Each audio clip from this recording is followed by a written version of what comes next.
What's going on, hustlers? Real quick, let me go ahead and take you guys out on a job that I'm doing. So my real estate agent hit me up. She said that one of her properties, which is an Airbnb, that the pool heater wasn't working. So I came in, I checked the panels, checked out the panel boxes, and none of the breakers are tripped. So I went over to this unit. I'm gonna put up the camera. This is the unit right here. I went in, I pulled the panels off. After I pulled the panel off, it gave me access to the main panel right here. Again, you want to make sure your wires aren't hot because this is 220 volts. You don't want to get shocked by that. But after opening it up and looking at it, boom, there's your problem right there. Your contactor is fried, your wires are fried.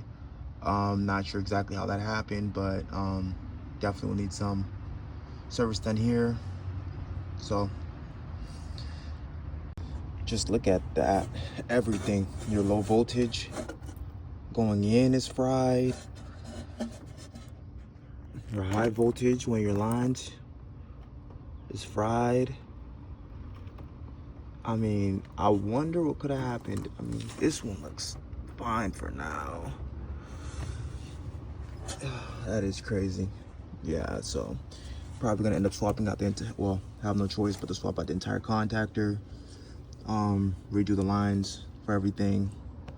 So yeah, the board seems okay over here. Okay. Getting tagged up by mosquitoes, catching the sun, all that, but it's part of the job. Comes with it. Just damn, it's crazy.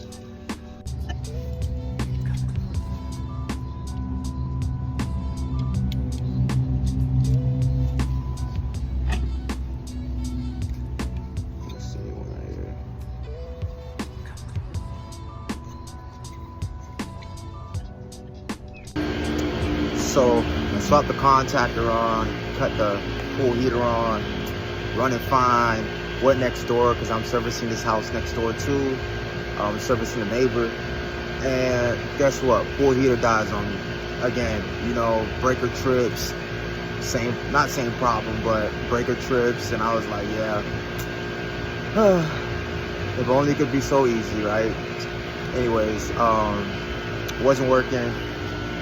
The pool heater been tripping for a while, from what the owner says, my real estate agent. So I was trying to figure out what was causing it to trip, but I wouldn't know until after I swapped the contactor out.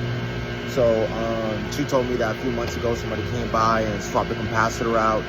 I checked the motor running fine. It was hot, it was running really hot actually, but the compressor wasn't running too hot. So got a new capacitor, one of these babies right here, capacitor. Swap the capacitor out.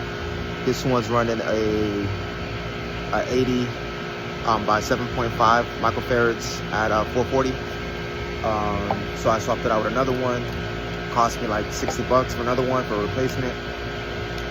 So I mean, now it's running fine. So I believe that was a cause of why the contactor blew out in the first place, because the way that thing was looking, that means something was pulling a high amount of amps on it. A stupid high amount of amps. So it's either the compressor pulling a high amount of amps, the motor pulling a high amount of amps, or the capacitor failing. And this unit's like 1.5 years old, so it couldn't be the compressor. I didn't test it, but I already knew it couldn't be the compressor. I pulled the motor out, tested the bearings fine on the motor. And the capacitor was just changed, so I feel like something that was tripping out the capacitor, or I'm pulling the capacitor. So I swapped the capacitor out, put a new one in, it's running fine. And if the breaker trips again, I believe it's gonna be a problem more upstream. I'm gonna look into swapping out the breaker in the panel box. I believe that since she bought the home, the breaker was never changed. And the breaker for the the pool heater, that's on the sub panel. There's another breaker that goes to the main panel of the house that controls the sub panel. So I might swap both of those out if this fails anytime within the next few weeks, month, or whatever. We're probably gonna do it like that. Yeah, so this is the unit now, running beautifully at 70s. Well, it's 77 now, but it's set for 85. I'm gonna sit around here for a couple of hours. That's the sub panel box over there, the breaker and stuff inside of it, and then the pool pump next to it. So let's stick around and see what happens. All right, day's wrapped up. Swapped out the contactor, redid the wiring, swapped out the capacitor. What else did I do? Oh, also install the outlet next door, a 120 volt basic outlet for a water heater. And that's it for my day. So I don't know, I'm probably gonna charge her around $350 to $450 for the service on her pool pump, and then charge a guy about maybe $100 for the outlet. It was right next door. And that's it. That's day in the life of a handyman. If you like the content, like and subscribe. Ready to wrap my day up. Peace out.